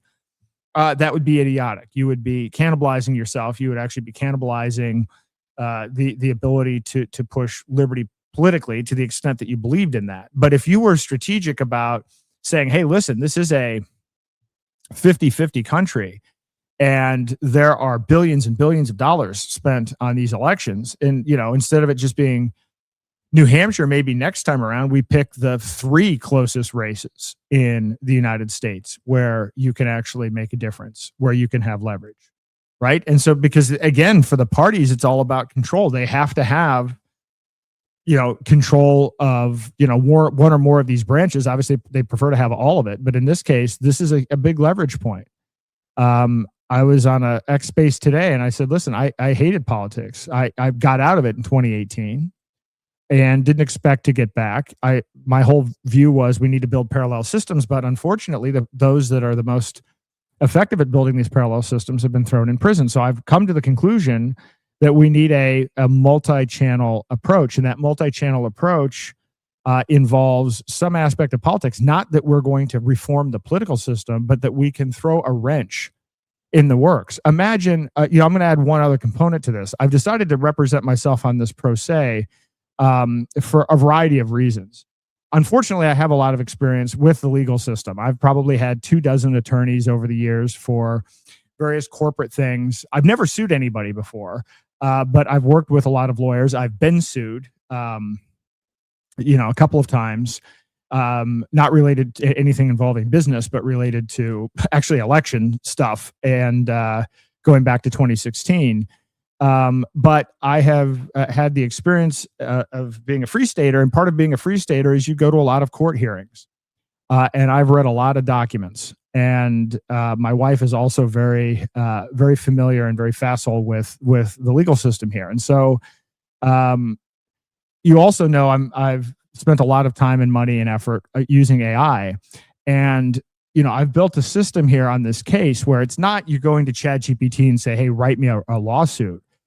It's I'll show you when it gets done. If we're successful here, I'll show you exactly how all of it works. But I put in place a lot of checks and balances. I even run simulations of different scenarios. Run 100 different simulations based on who the actual judge is and their actual track record and who's on the other side and everything else, to kind of get a list of, hey, here's the red team response, and to stress test this and everything else. And so, so far it's worked well in the sense that all these documents, I turned in 57 pages of documents. I turned it around in 48 hours. And that's what led to these emergency hearing and everything else, which is really unprecedented. The speed with which this has happened. But imagine, in addition to being able to strategically use a third party, let's take something like data centers, right? Now, I'm not going to say all data centers are bad, because that's actually not true. Most of them are, and in fact, most of the ones that it is conceivable that somebody could voluntarily build a data center where that data center was not the Death Star and not subsidized by ourselves through taxes, right? That it is possible to have those things, and there are data centers like that. But by and large, what people are, when you hear about this $800 million data center that Facebook put up in Wyoming, and then they poisoned the water supply, if you listen to everything that I talked about with Craig Wenkowitz when we went through and did an analysis of what's going on in Ohio with respect to data centers, then you come to the conclusion that, this is basically, top-down, federally directed surveillance systems that are being subsidized at the state level to the benefit of technocrats. But what are you going to do about it? How are you going to stop it? And there's been some success, but what if this model that I'm doing here, filing pro se, if I were to have filed this lawsuit, if I had hired an attorney, probably would have cost $25,000 to put together these documents. And actually, there's even a carve out where if I were to be victorious in this case, the state would actually have to pay my legal fees. Now, this doesn't apply to me personally, pro se, but I could have hired, I could have brought on a top lawyer, and if they won, they ultimately could have had their legal fees compensated for by the state, which I don't really want to do that either. I don't see any need to put an additional burden on New Hampshire taxpayers just because the Secretary of State didn't properly understand the Constitution, or the legislature didn't properly understand the Constitution when they drafted their statutes. This is something that we can fix without having to waste more money.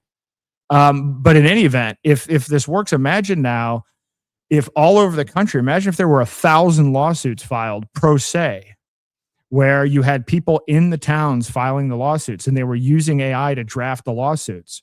Because I've seen this in the past with cell towers. If Verizon wants to put in a cell tower, you may very well have a group of concerned citizens, and they may show up at a town council meeting and they may make a little bit of noise, but then Verizon's going to come in with their lawyers. They're going to come in with a PR firm. Somebody's going to bribe the town council. And in the end, these cell towers end up being built. And in part, it's because of legal threats. And I've seen this happen a lot. You'll see a town council say, well, we just didn't want to fight these guys in court because we didn't want to spend the money on the legal fees. And so, what if and of course, individuals in a town can't afford the legal fees either. So what are you going to do if Verizon comes in and they're going to drop $100,000 on legal fees? What is your response to that going to be? What are concerned citizens that just want, what they perceive as the best for their community going to chip in? Can they afford to put in $100,000 in legal fees? No, generally not. Well, what if your legal fees were dropped to essentially nothing and the only thing that you had to pay were filing fees? So I think in addition, I'm going back to the biggest threat remains technocracy. The ultimate solution is building parallel systems. That doesn't change because you're not going to fix the government apparatus. You still need to build the parallel systems.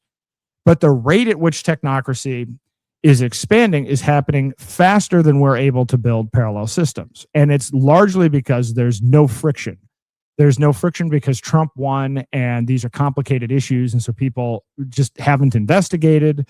Also, there's a combination of a lot of propaganda being pushed behind the scenes and these issues being technically complex. But if you could strategically use a third party and then you could throw a wrench in the works by also strategically using AI to file lawsuits all over the country without having to pay legal fees, now we're talking about buying some serious time. And so I'll be talking a lot about this one way or the other. I mean, kind of regardless of what happens with my case, although again, I'm pretty optimistic based on even the language of what the judge said in court about the lens through which this case is likely to be viewed. And so if that's the case, if I can beat the attorney general in federal court, then I suspect others can do the same. And what I've been doing with AI, it would take some money and some time to make it so that other people could use it, but it's not a stretch. And even as I've been working, I mean, I've spent a lot of time on this. I am going to admit it's not been like a kind of a short thing. And I've been really studying the laws and making sure that I understand exactly what's going on. But in the process of doing that, I've been able to figure out how to design systems to help work through some of the issues that you have with AI. There's a notorious issues, as you can imagine. AIs hallucinate all the time. So imagine you're in court and all of a sudden it's like, you're citing Fred Flintstone versus Barney Rubble as part of your defense. Right? People get sanctioned for this. And there are humorous stories of people, even attorneys, using AI and citing non-existent cases. And so, I learned some of this from Mike Adams. So Mike Adams created his book recommendation engine, and that book recommendation engine, kind of goes through line by line, and it makes sure he has all the primary source material on his hard drive. So when he's writing something and he's sourcing something, it's not based on what an LLM said. It's based on what's been checked based directly against the actual primary source material. So I've done the same thing with my lawsuit. I have all of everything that I'm citing. I have the source documents on my computer, and it's all looked through line by line. So there's no hallucination. And so if this is done over a long enough period of time, I've got it set up obviously for New Hampshire for these kinds of federal cases involving election law, but there's no reason you couldn't extend this to anything else. And it could get to the point where somebody just says, "Hey, look, this is, here's my lawsuit. What's my strongest case?" I even have the thing assess probabilities and roll out a bunch of different scenarios so I can be prepared for a lot of different things. Because of course the downside for me is I'm not a lawyer. So whatever I'm learning on the fly, and I can learn pretty quickly. But there's you don't know what you don't know. So there's kind of a, trying to figure out a way to capture that and make sure that you don't get caught with your pants down. But even then, so you could have an AI that could help as an engine draft the lawsuits, but then you can actually use AI to help teach people how to handle themselves in court. And I've been involved in situations. Anybody who knows Mike Gill, I've seen a lot of his hearings, and he only plays to the camera. Like he does the exact opposite of what you would need to do. If you're in court, you need to follow the rules of the system, but you can use the rules of the system to your advantage. So you need to know how, what do you object to? What are the conditions for this? There's a lot of basics that you can learn, and that could be packaged up to teach people that are doing these individual lawsuits. Because one thing that I've seen with respect to activism, I mean, I even think about this from the standpoint of, think about how many people in the health freedom community that have been harmed over the years.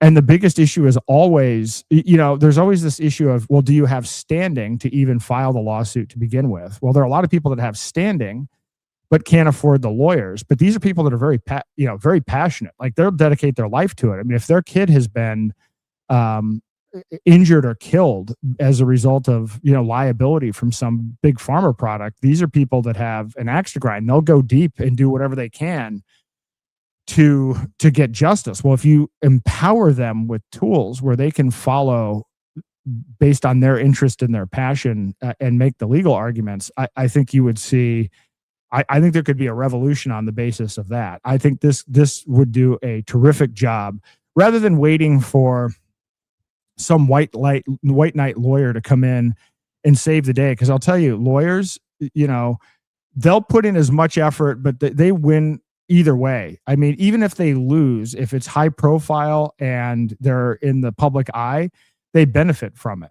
I mean, there are a lot of lawyers that are actually fairly popular talking heads that don't win a lot of their cases, and so they'll intervene in something just so that they can get the spotlight. But their passion is not necessarily for resolving the underlying issue. People working pro se that have standing and a real dog in the fight, if they could be empowered with tools that would allow them to express themselves the proper way within the legal system, those are people that could be a force to be reckoned with. So in any event, July 15th, 11 a.m., I hope people show up. Not a huge courtroom, and I know there's already going to be a lot of press there, but should be a pretty exciting event, pretty exciting hearing. And again, if we prevail, I guarantee you this is going to be a national story. The whole thing, the whole story behind it, what's going on with it, the history of it. Because as I was saying earlier, it's not about me. It's about what I represent in terms of the zeitgeist of where people are in terms of wanting to hold the party accountable. People wanted to hold AOT accountable in 2016. People want to hold technocrats in the Republican Party accountable in 2026, particularly in light of the fact that the person that I'm primarily dealing with here, John E. Sununu, his largest benefactor in all this is Miriam Adelson, the same one that funded taking out Thomas Massie.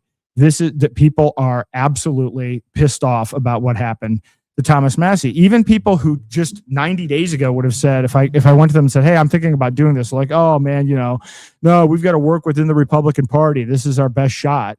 And now you look at it and you're like, if you were on board for the Ron Paul revolution, you peaked at Thomas Massie, Justin Amash, and Rand Paul. And now the only person you have left is Rand Paul. And so now we're like 17 years into this. We're nowhere near end the Fed. There's no momentum in Congress. And in fact, the best people that we have are being sniped by the establishment. Well, there's no one that is more establishment running for the seat than John E. Sununu. This is a George H.W. Bush political dynasty family in New Hampshire, where the guy already was a U.S. senator, already voted for TARP, already voted for the Patriot Act, already voted for Real ID, and then his net worth went from $1 million to $36 million being a lobbyist. This is not, this is no, oh, well, gee, Aaron, you're in there and you're harming a really good Republican. This guy is actually, I think he's categorically more dangerous than the Dem because he gives the illusion of being someone that might be good on civil liberties. He's the kind of guy who will go out and take credit for, putting in things to add civil liberties protections to the Patriot Act. But then when you actually look at what happened, it's like, no, this is the guy that snowed the whole thing over. It's possible the Patriot Act wouldn't have been reauthorized at all, but he basically put in the lubricant to fully roll out the surveillance state, and then he tries to take credit for it. That's what makes him dangerous. This is somebody who will push more backdoor legislation in, and he's proven that he's not immune to monetizing it either. So this is what it represents. This is about retribution for Massey. This is about saying no to Miriam Adelson and other PACs buying United States elections. And it's about saying no to technocracy itself. It's about saying no to TARP and Real ID and all of these other massive pieces of freedom killing legislation. That's what the whole thing is about. So it's not about me, but I'm a very pure vessel for people to register their discontent.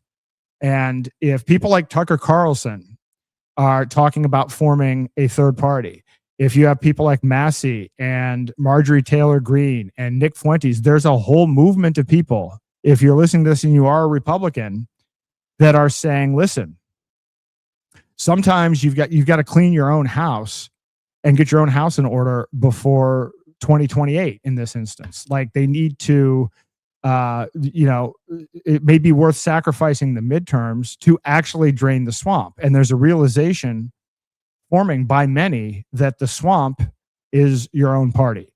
And so this is what this race is all about, which is why I believe it will be a national, there will be a lot of national press around this. And don't get me wrong, this is going to be hell for me personally. It was not great last time either. I don't enjoy this at all. I would actually prefer to not, even be a registered voter or anything like that. But it is what it is. We're in a kind of a desperate situation. I mean, I started out advocating for one crypto political prisoner, and now, here we are a couple years later, there are 7, right? I mean, it's getting to the point where, we're going to have to make this podcast just about crypto political prisoners, which is what most of the content has been this year. And it wasn't intended to be that way. It's just, these are the circumstances that we're in. We're fighting technocracy. And what's the biggest issue? One of the biggest issues that we have in fighting technocracy is the fact that the advocates and the people that build solutions have been imprisoned under horrendous circumstances, and a repeatable set of circumstances and practices by the Department of Justice and FBI that, frankly, people need to know and understand, because I think people would be outraged. I work on these songs, and I have more coming. I'm going to play my over-the-top campaign song on the way out. I played it at the very beginning. I would love to get your feedback on this, but I've spent a lot of time updating my song creation system and music video system, and I've actually merged the two together. I've been working on this for, I don't know now, 18 months. Like, I actually probably spend more time on that system than any other system that I build. And I actually had some setbacks and everything else, but now I've got it to the point where it's almost where I want it to be. And I can actually run this. It all runs on my own hardware. And I think this might be one of the biggest weapons. When people say, well, how are you going to campaign? I understand campaigns. I've run a super PAC. I've supported a lot of candidates. I've been a candidate myself. And again, I'm here as a protest vote, but I believe I can use AI. It was said that when JFK and Nixon debated, people listening to debates on the radio thought Nixon won. People who saw it on TV thought that JFK won.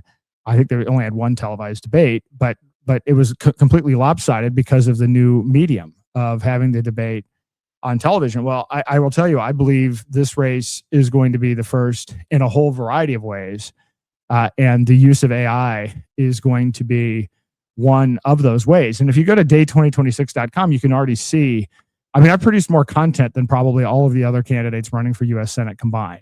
You can go on there. There's 12 free books. You can access 300 hours of my podcast content. You can see full analysis of legislation coming out of the United States Congress that tells you what the effect of the bill is from a variety of different dimensions around technocracy. It shows you who the lobbyists are.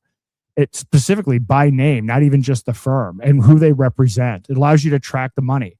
And so I'm just getting started. I have built some things that people haven't seen yet that I will unload on this campaign, and I think it will be it will definitely be, it'll be entertaining, but it will be also informative, and I think it could be a real game changer, because honestly, there's no one less creative than a political consultant, and that's in the political consulting class. These people are like, they're all about getting a cut of how much money you spend buying TV ads and mailers and everything else. This is just like a dead, ancient, like parasitic class of people. I'm not hiring anybody. There's no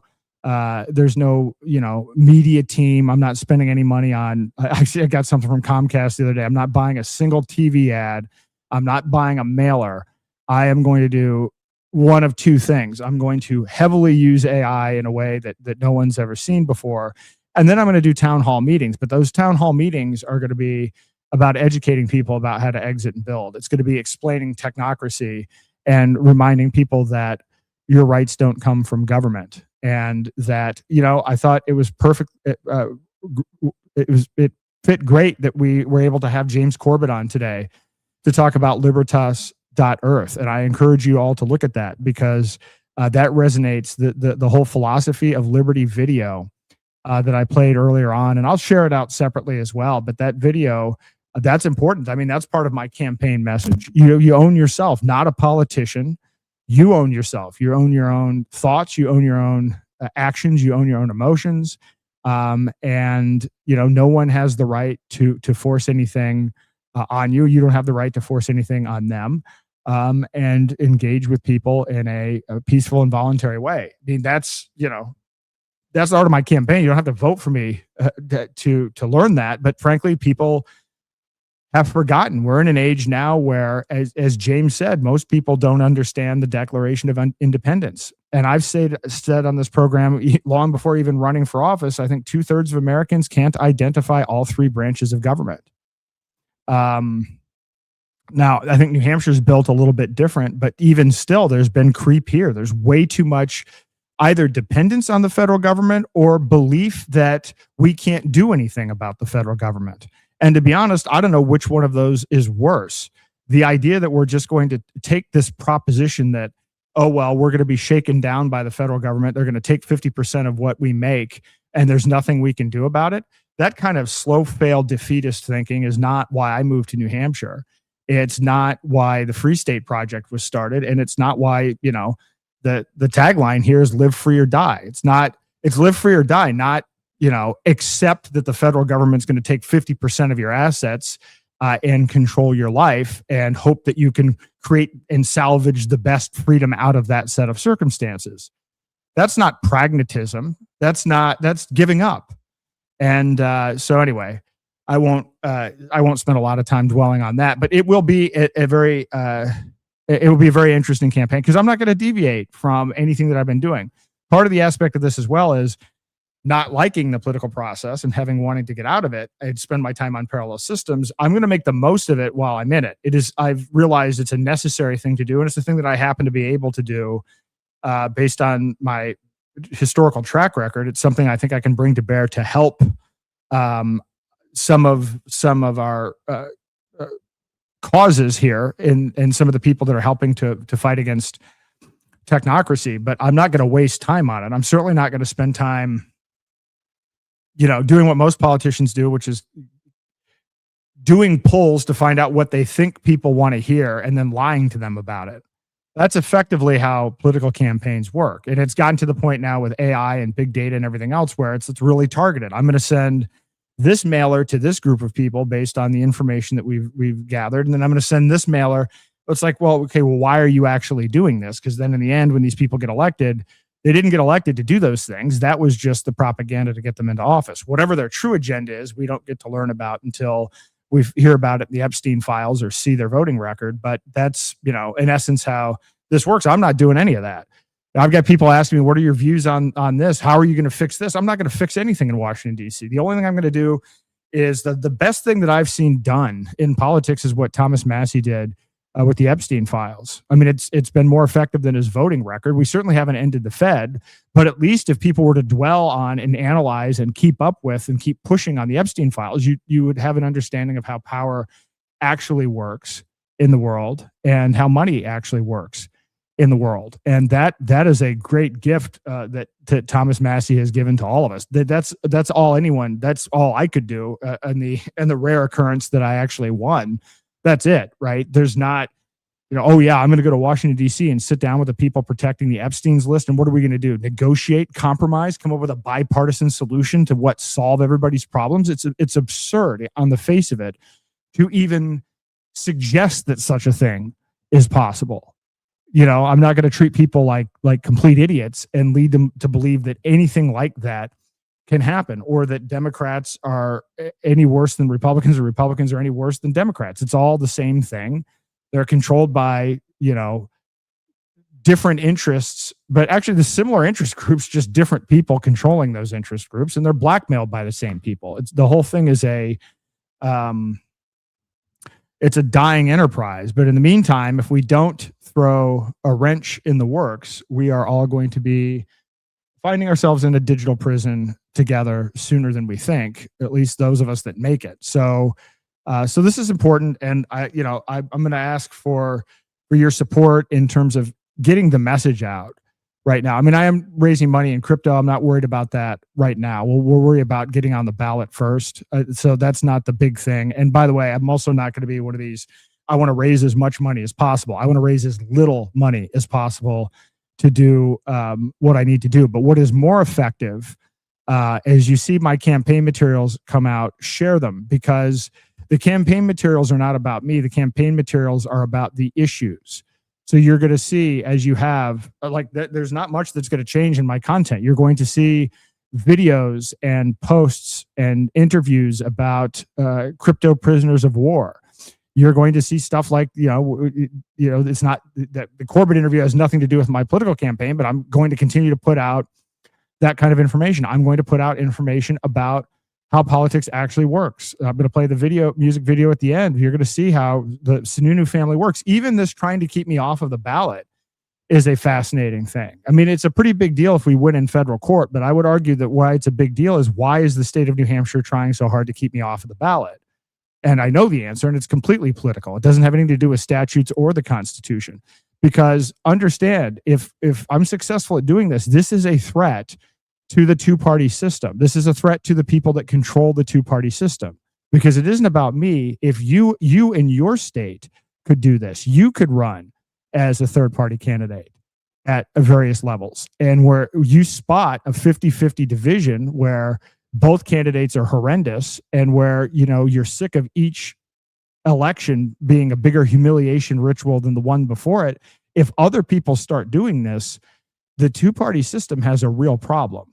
And so again, we're not going to fix politics, but man, we could slow them down. The combination 1-2 punch of strategically using third parties plus weaponizing AI to empower individuals to fight the state and to fight technocrats, man, I'm telling you, that might buy us a few years. And by the way, we need a few years at this point, because 2030 is coming by 2028, unless something happens in real short order here.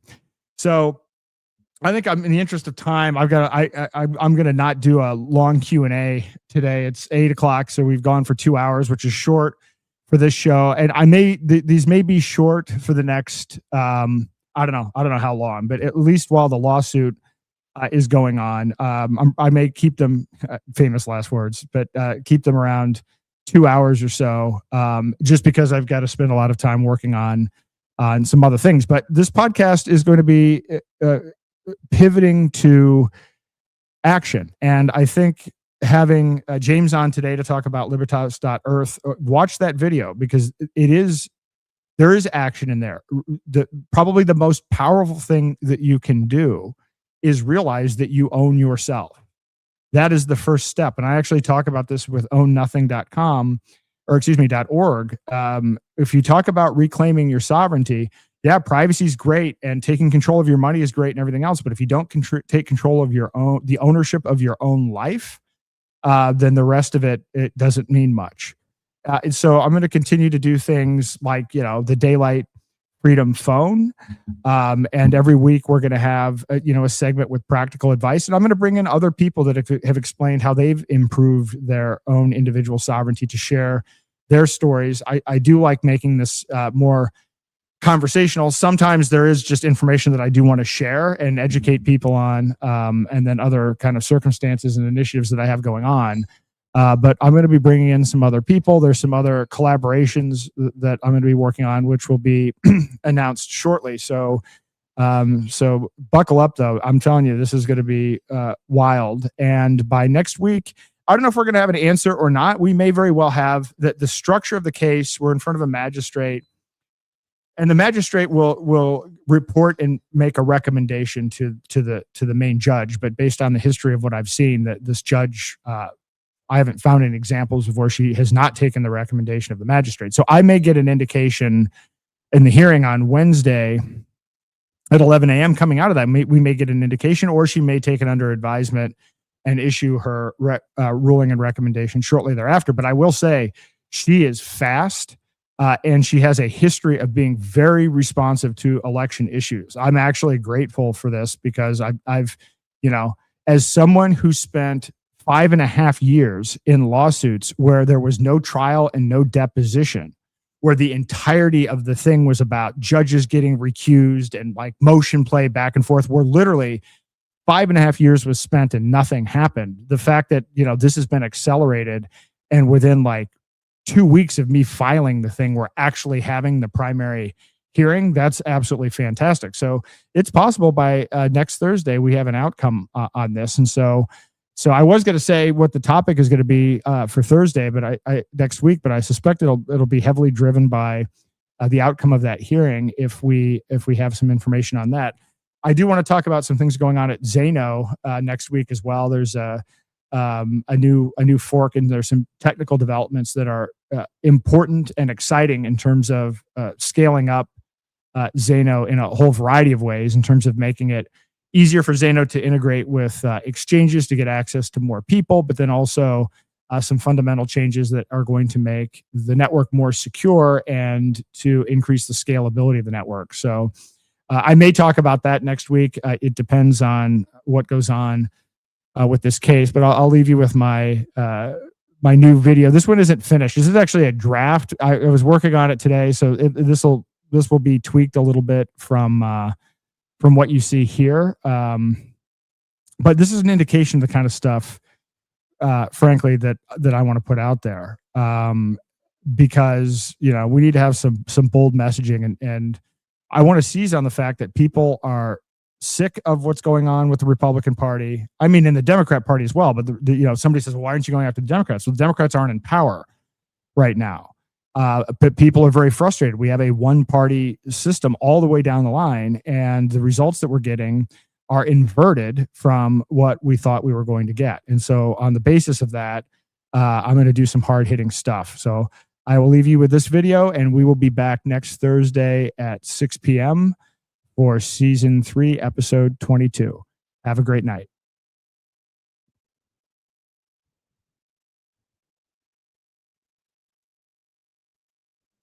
That 1-1 Senate seat going once.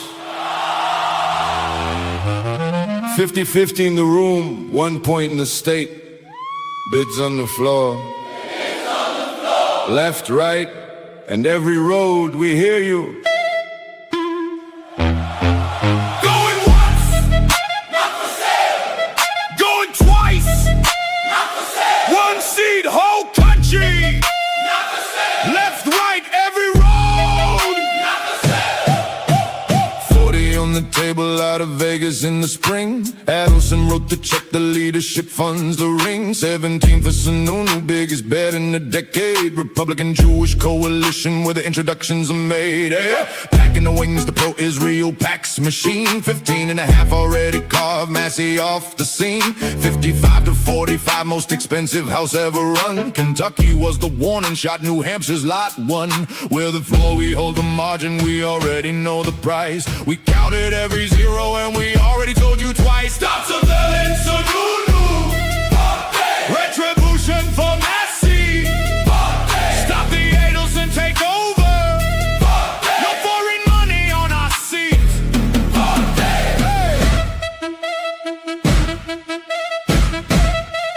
La tu Sununu, oh, hey.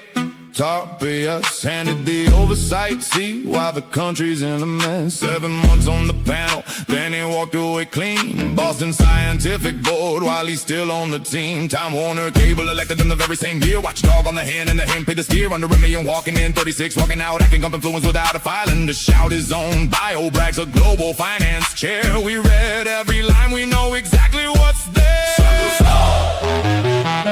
Not so, not so.